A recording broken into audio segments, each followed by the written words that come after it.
Muy buenas noches a todos y bienvenidos a Historias de Terror. Los hombres de hoy creemos que ya no tenemos mucho por conocer, que ya no hay nada nuevo que descubrir. Pero en este programa vamos a conocer historias, experiencias, situaciones que ocurren del más allá y de lo sobrenatural.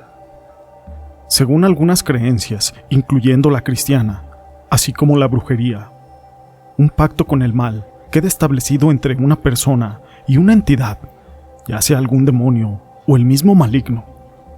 La persona siempre ofrece su alma a cambio de favores diabólicos y poderosos. Estos favores pueden variar según la historia, pero suelen incluir la juventud eterna, el conocimiento, las riquezas, el amor y sobre todo, el poder. Pero todo esto no es importante sin una historia. Mi nombre es José Llamas y te presento El Pacto. La siguiente historia está basada en hechos reales de Camila Urrutia, de Ciudad Madero, Tamaulipas, y fue escrita por mi amigo Eclipse, Rey de los Mares. Esto que les quiero compartir me sucedió en el Seguro Social de Ciudad Madero, en el año del 2008. Cuando hay cosas inexplicables que solo cuando las vives te das cuenta y se te quita la incredulidad que existe ante lo extraño.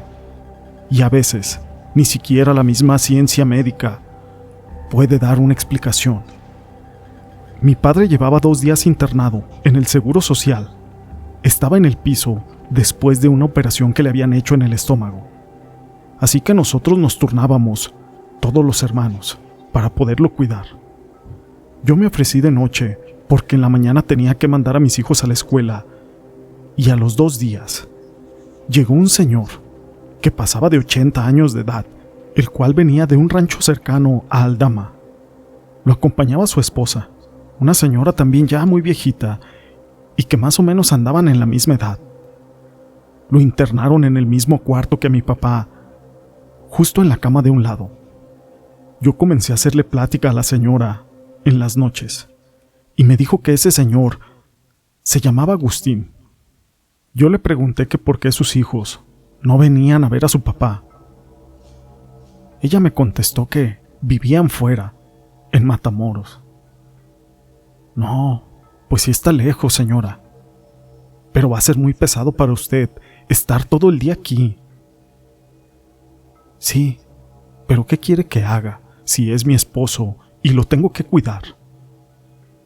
Como tenía que pasar primero donde estaba él para ver a mi papá, yo le notaba en su cara un aspecto, como si fuera una persona muy enérgica o muy enojona. Y en sus años mozos, tal vez era guapo. Pero yo no le dije nada a la señora. En la noche, me pidió de favor que si le podía cuidar a don Agustín, para que ella fuera al baño, y también para comprar algunos pañales para el señor. Y claro, le dije que sí, que no se preocupara, que yo le echaba un ojo. Ella se salió del cuarto como a eso de las 11 de la noche.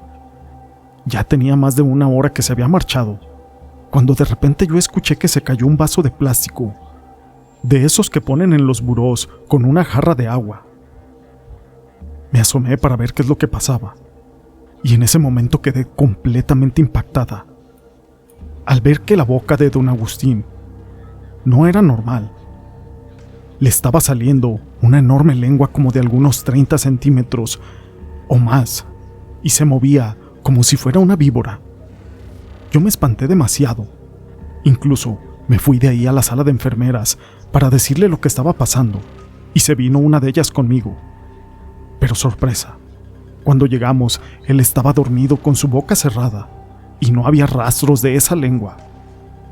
Así que esa enfermera me dijo que si no estaría soñando.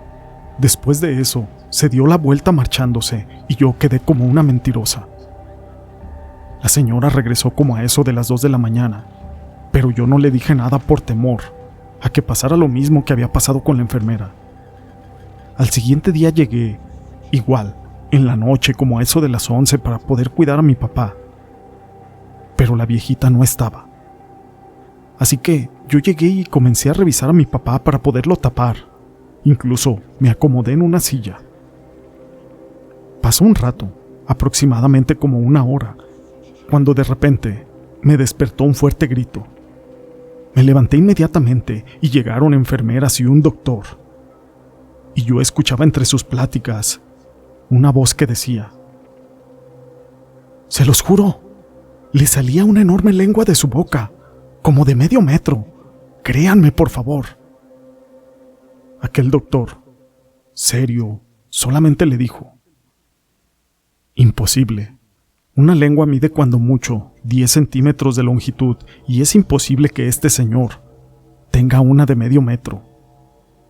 Ella volvió a decirles una vez más eso, añadiendo que se los juraba. Incluso les dijo: «Le salía desde su boca hasta acá». Yo solamente alcanzaba a ver las sombras entre las cortinas de lo que ellos estaban diciendo. Entre mí dije: no fue una pesadilla. Ella también la vio al igual que yo. Al siguiente día llegué de nuevo y ahí estaba la viejita. Pero cuando eran las 12 de la noche, empecé a escuchar unos rezos. Me levanté y era la anciana que estaba rezando, pero entre las sombras veía algo como si fuera una serpiente justo arriba de don Agustín.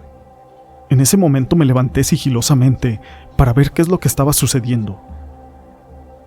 Y fui que vi esa enorme lengua todavía más grande que estaba saliendo de la boca de él. Pero esa lengua parecía que tenía vida propia, porque se detuvo para apuntarme hacia mí, como si me estuviera mirando. Y la viejita, con ojos cerrados, tenía un rosario en la mano y no paraba de rezar. A mí me dio mucho miedo y me volví a sentar en esa silla. Incluso empecé a rezar y me tapé con la cobija. De verdad que quería dormir, pero yo no podía. Quería salir corriendo, gritar qué es lo que estaba pasando, pero me tacharían de loca una vez más. Al amanecer salí del cuarto. Ni siquiera volteé a ver a don Agustín. Me encontré a su esposa y le dije: «Oiga, señora, me di cuenta de algo que le pasa a su esposo como a eso de las 12 de la noche. Le comienza a salir una enorme lengua de su boca que se mueve como si fuera una serpiente». Ella me comentó, entre llantos, que su esposo era un brujo negro, de esos de los malos, y que le pidió a Lucifer un pacto, y que también quería que los últimos días, en su agonía, lo cuidara. Y así fue. Firmaron el pacto y le dijo que mandaría una enorme serpiente que estaría en su interior para poderlo cuidar a él hasta el último día de su existencia. Esas palabras me llenaban de escalofrío cuando las estaba escuchando. Agustín murió al día siguiente a las 3 de la mañana. El cuarto se llenó de un olor a azufre y la viejita solamente me dijo: «Mija, ahí quédate, por favor. Solo tápate porque ya vienen por él». En ese momento le puse un crucifijo a mi papá en sus manos y yo me tapé, al mismo tiempo que estaba rezando, y cerraba los ojos queriéndome imaginar que esto era una pesadilla. Incluso con la cobija en mi cara, alcancé a ver una luz de color rojo que resplandeció en todo el cuarto, para después escuchar un fuerte gemido de dolor. Como a los 20 minutos llegaron las enfermeras y los doctores, todo para dar el deceso de don Agustín, para vendarlo y amortajarlo. Pero decían las enfermeras que estaba muy pesado de la cabeza y que olía a azufre ese señor, hasta que de repente escuché que se lo llevaron del cuarto. Al día siguiente, pedí cambiar a mi papá del cuarto, pero no había camas disponibles. Pero yo ya iba preparada con agua bendita, así que rocié todo el cuarto, y mi papá, como un milagro al día siguiente, mejoró y lo dieron de alta. Yo le platiqué a mis hermanos todo lo sucedido, incluso se molestaron un poco, que por qué no les había dicho nada para sacar a mi papá lo antes posible de ahí. Pero bueno, son cosas muy extrañas que pasan y que quedan grabadas para siempre en la mente de las personas que lo han vivido, como yo. Esta historia la quise compartir con ustedes. Si les ha gustado, déjenme su pulgar arriba. No olviden en dejar sus comentarios. Y gracias por ser parte de este canal.